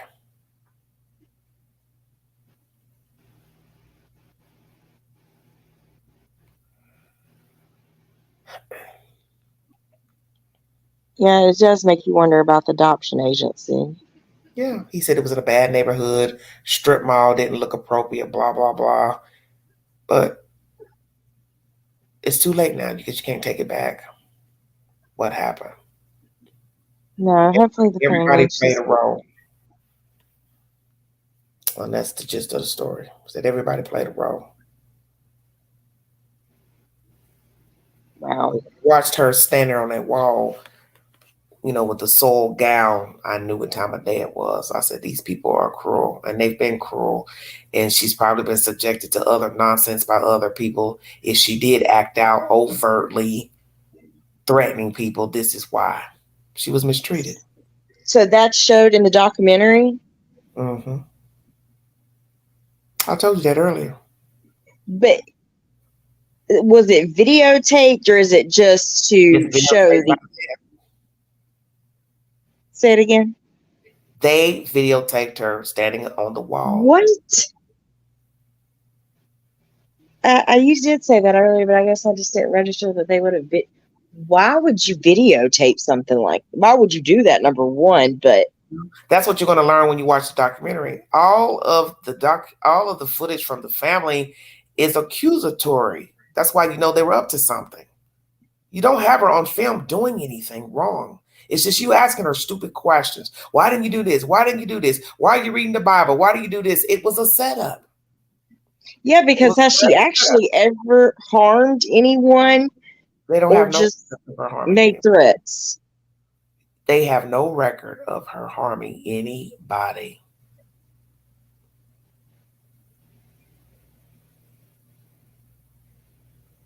That's why this is a setup.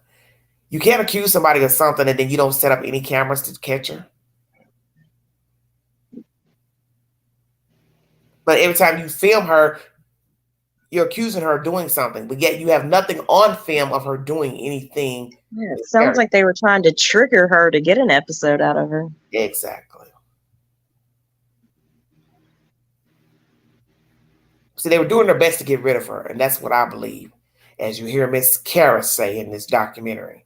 I got to come up with some type of way legally to get rid of her because the state law says I have to take care of her until she's 21. So I got to do everything I can to get her out of my house. It makes perfect sense. I don't want people to think I adopted this kid and then I threw her out because then people would judge me. Let me make up stuff to say, oh, she did this, she did this. Oh, yeah, I can see why you get rid of her. See where I'm going? Oh, I can see why you put her in a mental facility. And then they say, oh, take her back. And that doesn't make sense either to me. I say clearly there are issues for the mental facility to even keep her for an extended amount of time. I think that's pretty obvious. There are some issues. But I also find it very strange for them to call and say... Because she's flirting with boys. That makes no sense to me. Yeah. I'm sure that's not the worst thing you've heard come out of the mouth of somebody in a mental hospital. I want to have sex with you. Here, do this. It's the stupidest thing I ever heard. That's why I would think that. I think everybody is feeding off of somebody else's commentary, and they get approached by a producer, and they're adding on stuff because there's no way they're going to just let you go because of an 8-year-old flirting with a boy. Yeah, because I would think the inappropriateness would be the common thing for being there, Okay, why not keep her from a boy? Ding, ding, ding. Right. And wow, strange, very strange. But this is what happens when the devil is at play. He uses other people to come into the storyline and add fuel to the fire. And everything is negative, so people will start to believe it. That's really what this story is about. He said, she said. Oh, she's like the girl in the movie. Oh, da, da, da, da. When there's no documentation, she killed anyone, hurt anyone, harmed anyone. Everything is from the mouths of these people and the mental facility and the neighbors. All negative. But there's nothing on file that she ever harmed another child or human being.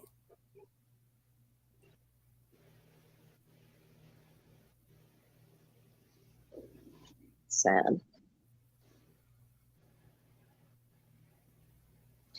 Well, if she didn't have issues prior, I would think being in this situation would definitely give her issues. Yeah. Well, you got to think about being in an orphanage, though. We don't know how she was treated over there. Oh, yeah, I do believe that there were other issues.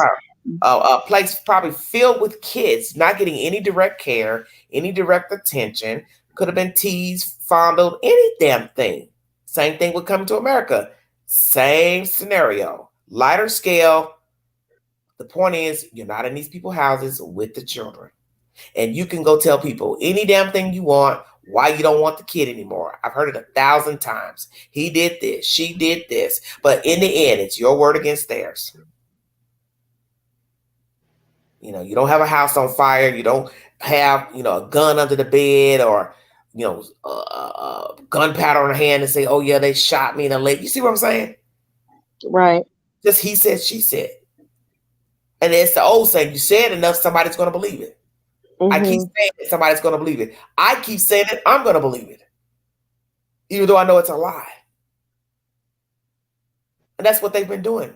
And that's what he did in his documentary. And I believe that's the reason why Christine never went along with the documentary, because she knows she can't back up any of these allegations against this girl. And what are you going to say? You filming a child boo-booing on herself because you made her stand up and face a wall for hours. How are you going to explain that? You can't. And then to say that the officer knew he was there to protect his boys, that's bullshit. Yeah, it was bullshit. Because if that's the case, I would think at that point they would have removed the child. They're not going to leave a kid that's putting other people in danger. I'm saying they lied. He and his woman lied so much. It's just despicable. Now he has this vendetta against the wife. She's evil. She's this, blah, blah, blah. So who's more evil, the child or the wife? Are you doing this because you're angry that she didn't want you? She went on and moved on with her life. There's a whole lot in the documentary. He's found racy pictures of her, sending them to other men, another small person. The shit is deep. It's real deep. Wow. She left me with 37 cents in the bank. Well, and she may have been an evil lady, but at the same time, you stood by while this kid was left outside. And he refuses to own his part. He says it briefly. Oh, should I have done something? Yes, but I couldn't. What did he say? Stand up to her. That's not good enough. Go say that to Natalia Grace. Don't say it to that fucking camera. Go say it to her. Go apologize to her. Go tell Natalia Grace, I couldn't stand up to Christine because I had my thumb so far up my ass. And I was so inebriated with this woman.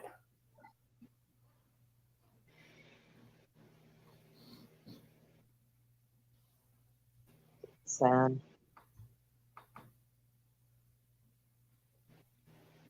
I see, this is the thing people don't understand about mistreating children. And Dr. Phil says this best. Your identity is formed depending on how you have been treated. So how you could have turned out later in life may have been different had you been treated differently. I think we all know this. So whether you have ADHD, you're high strung, you easily anger, you're quiet, all that comes from how you were reared. And you will never know how a person could have turned out if they had a better existence. And it's not to say that you could have a great life and still have, evil ways, evil thinking. But it's definitely going to be a problem if you're being mistreated and then you start acting out. Yeah. Especially having, different needs than others. So it's not, not only, are there issues of not having someone to properly care for you. Ugh, that's sad. I can't get over the fact they left her. Yeah.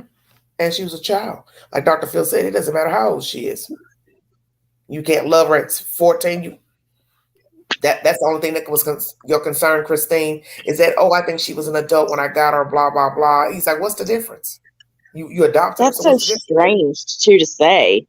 I mean, did they realize that she that she was a small person when they were adopting her?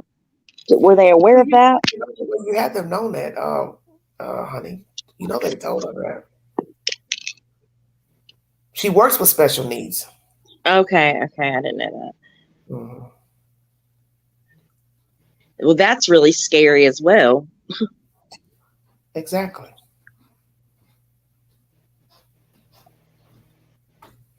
She was an adult when I got her. That's so odd. to even think that. Because she saw pubic hair. That's their basis, allegedly. I saw pubic hair, so from then I don't on, believe that. I I don't knew know I that I had a believe grown that. woman in my house.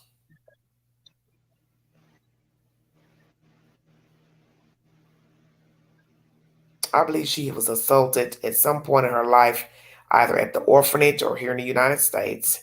And if the allegations are true of her overt conversations about sex, that is where it's derived from. Or she has a very vivid imagination. Take your pick. Or a little bit of both.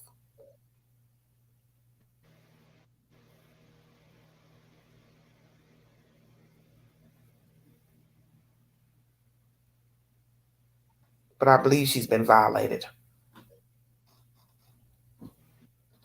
It's horrible. If the allegations are true of her commentary, sexual commentary. Because I would find that funny. Several people are lying about that. Yeah, and that's just it. We'll probably never know the truth because obviously. Right. Because everybody's so excited and, over the top with the commentary. You really don't understand any of it.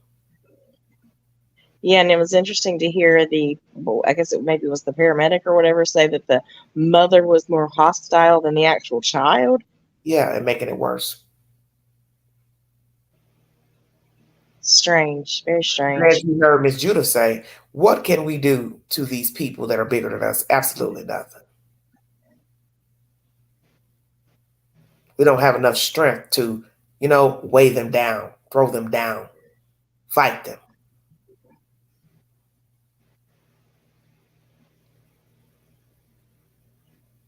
What happened with the neighbor? What about it? I was reading the chat. It says, what about the neighbor's bad experience with Natalia and the mother of the other Well, I've already daughter? said during this live stream that if indeed she was talking sex talk, it's learned behavior, mimic behavior, if it's true.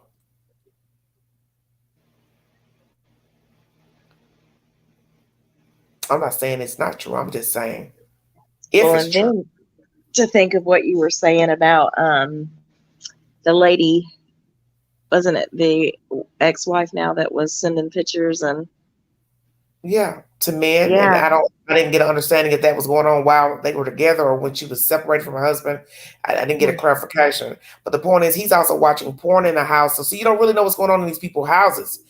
I got a feeling that these allegations are true, that she was, overt sex, flirting with grown men and boys and roughhousing with boys, whatever. That shit she learned or picked up somewhere. And it's not to say that children aren't curious to touch other children. Of course, they're kids. But to keep talking about it, there's something wrong there. There's absolutely something wrong there. Yeah, so who's to say that she didn't walk in on the man masturbating, watching porn, or he's talking about sex or asking his wife for sex, you don't know. You don't know what she saw the mother doing. Oh, right. And if she's watching that, maybe that's how she's, I don't know how to say this properly, but her vocabulary is so well. Well, and she's seeing some sort of affection, something that she's never really been offered. Acting it out, yeah. Right. So that's maybe where she kind of, if this is true that, she said and did things like that, that, maybe that was her way of, just from what she had seen, to maybe try to have some. Well, children do mimic adults. I think you know that. Children put on high heel shoes because they see their mother putting on shoes. A child may pick up a cigarette, put it in their mouth because they see somebody smoking. It's the same thing. Touching on a boy or a grown man because you're watching somebody else do it. I don't trust any of them. I think they're all disgusting. And the Chiconis need to be brought up on charges as well because they tried to sell a whole damn kid. And I have heard no mention of anybody saying, hey, these people need to be reprimanded.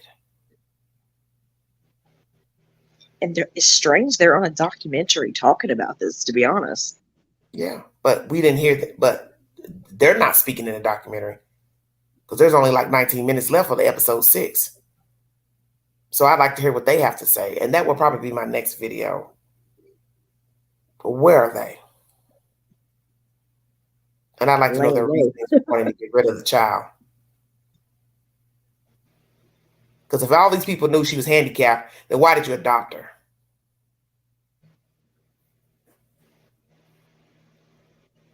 It doesn't sound like they were in a position to be adopted anyone.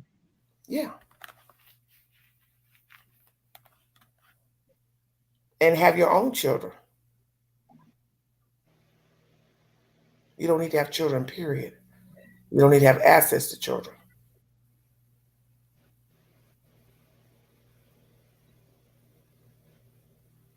Yeah, I'm interested to go watch this now.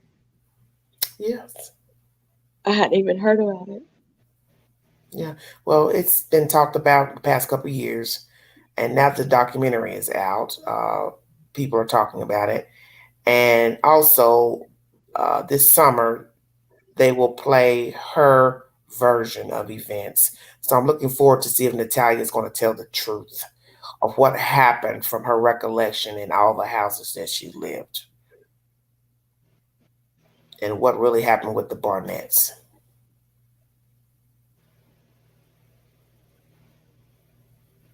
Yeah, I'd definitely be interested to hear her version.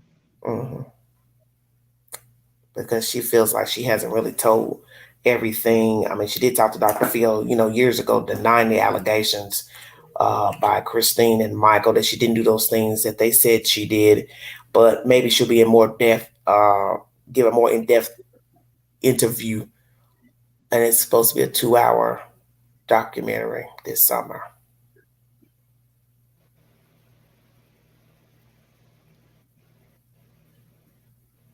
It's all just ridiculous. Well, it's very disturbing, that's for sure. Yeah, because see, really the story is no different than what you hear every day of children being mistreated by parents, biological parents, guardians. It's no different. I believe she's a casualty of war. She was a pawn in a dirty game. The people brought her in for whatever reason, decided they no longer wanted to be bothered with her and tried to sell her to the highest bidder. And then when they couldn't, they reached out to an agency that took her off their hands, the Chaccones, and the Barnetts took her in years later. And they did her one over.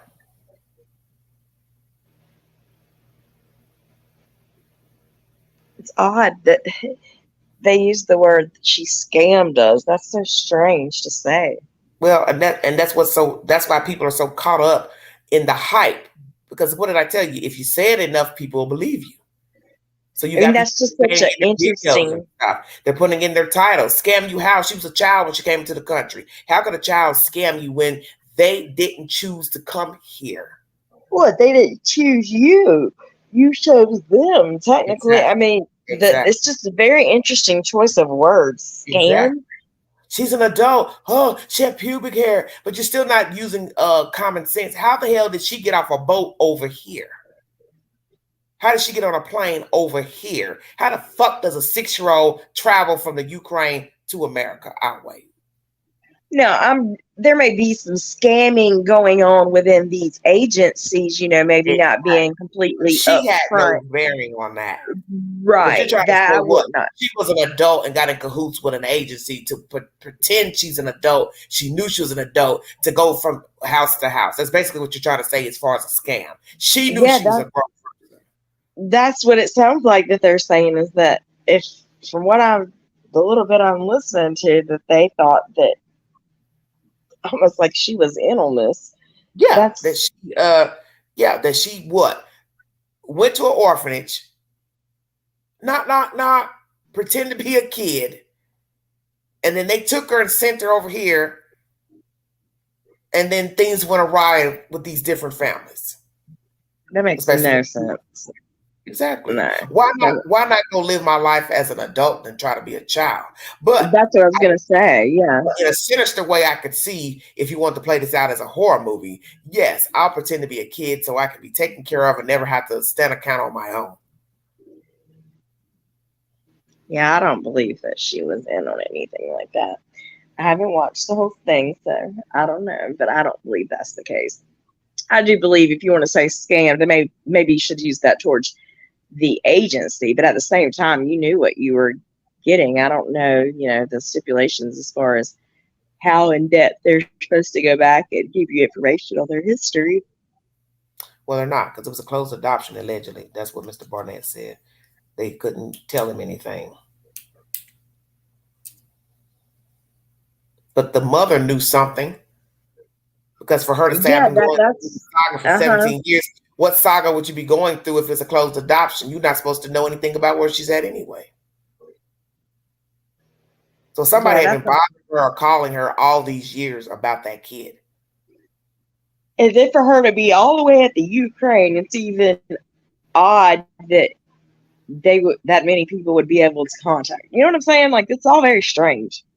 Well, I think the orphanage was probably calling her, because they were probably getting calls from the original agencies that the Jaconis dealt with, and then maybe the adoption agency in Florida may have had knowledge of the orphanage. So all those people were probably calling because the people wanted to give the kid back. But somebody was calling. You said she was how old whenever she came from Ukraine? I think 6 years old, allegedly. It would be interesting to know, at what point did she go up for adoption there? At 6.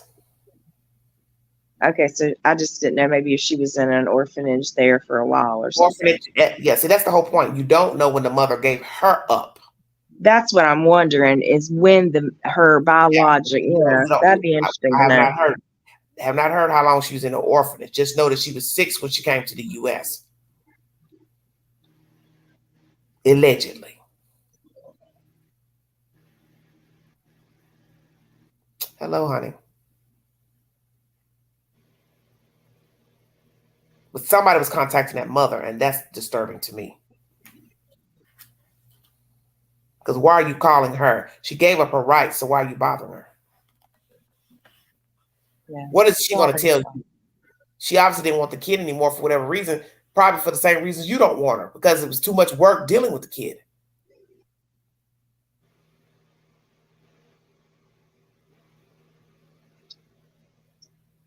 Very strange. Very, very strange.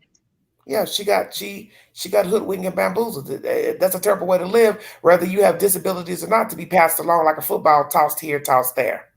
Definitely, yeah. I mean, they get rid of kids when there's nothing wrong with them. Right.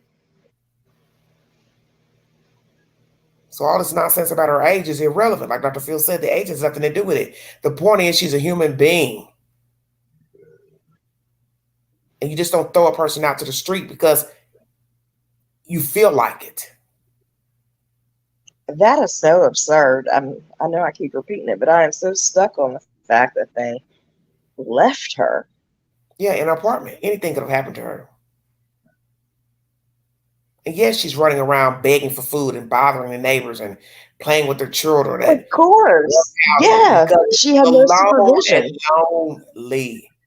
To be just abandoned by people who you thought cared about you, and then now you're around strangers. You have no friends, no phone, no food.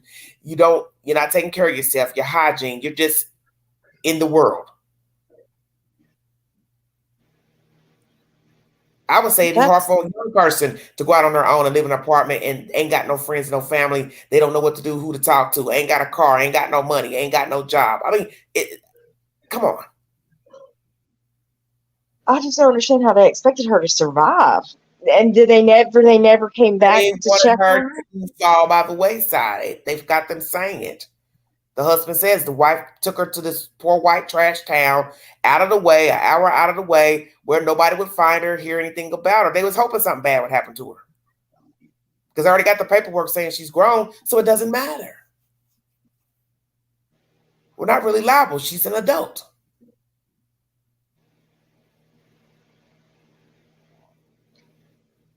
That's all still strange to me too. The re-aging. I mean, I do understand that, it's possible that her birth date could be off just, with the transition doesn't sound never like changed it without verification. right. And that's my thing. I would think that you would Judge is need out of some line. sort of The judge serious has verification. been reprimanded as well. Yeah, I agree. Because the judge is just as liable for putting this child in danger. Because it sounded like that's all they really wanted once they, got that changed to say, hey, she's an adult. Now we can drop That was her. the whole purpose of getting rid of her. Let's find a way to get rid of her. Legally, this is our way. Say she's grown. It makes logical sense. I can't come up with any other way to get rid of her, so I don't have to be liable for her. If I say she's grown, I won't be liable.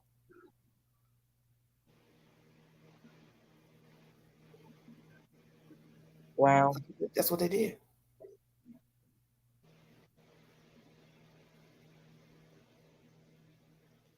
It's crazy. Crazy. Crazy story. Anything else you'd like to add before I check out of here? No, ma'am. I'm gonna go watch. Okay, you got the ID channel. Okay, yep, I got it. Okay, then we'll resume back, and my next video will be pertaining to the Chaconies. I think it's time somebody taps on their shoulder blade and asks them why did they get rid of this child and why were they trying to sell her to different people and organizations and flipped out on the couple that didn't want her, and where are they now and will they be held liable? I do believe Miss Natalia Gray should sue everybody with a pulse. Make them pay. I want to thank you for following this content. Thank you, Brittany, for joining me. If you want to donate to this great network, $BeganG, 129 Cash App, stickers and chats, and welcome to the live stream.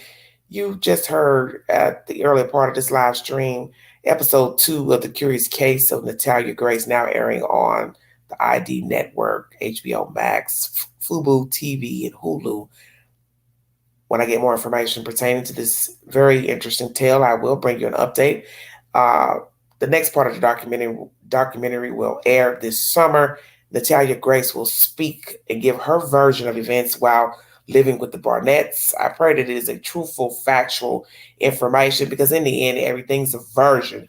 You're entitled to your interpretation of the information pertaining to her coming to the United States, if that woman is actually her mother, how she was treated by these people, the allegations against her, from neighbors, the mental facility, the Barnetts, this family, that family, Pookie, Ray Ray. In the end, she's a human being and she was disrespected. And there was no regard for her as a child or a human. And that's the point. You don't throw people out to the street. And she was an adult. You can look at the earlier pictures to see that was a child when she first got here. And judging somebody from pubic hair to this and that is just ignorant. Always bring a receipt.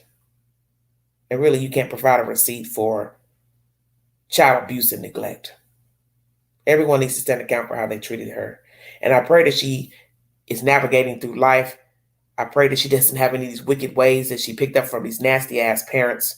Because when you teach a child a lie, you can't be stunned when they become a liar. Make up things. And we know from experience that you can't trust people who lie because you don't know who you're talking to. So she's been taught some really dirty things. And God forbid the other things that we don't know about that are nefarious in nature, if you get my drift. And I do believe she was violated. And possibly that's where all this sexual stuff is derived from, if indeed they are true, the allegations. I pray she's getting help. She's getting therapy, if indeed she needs it.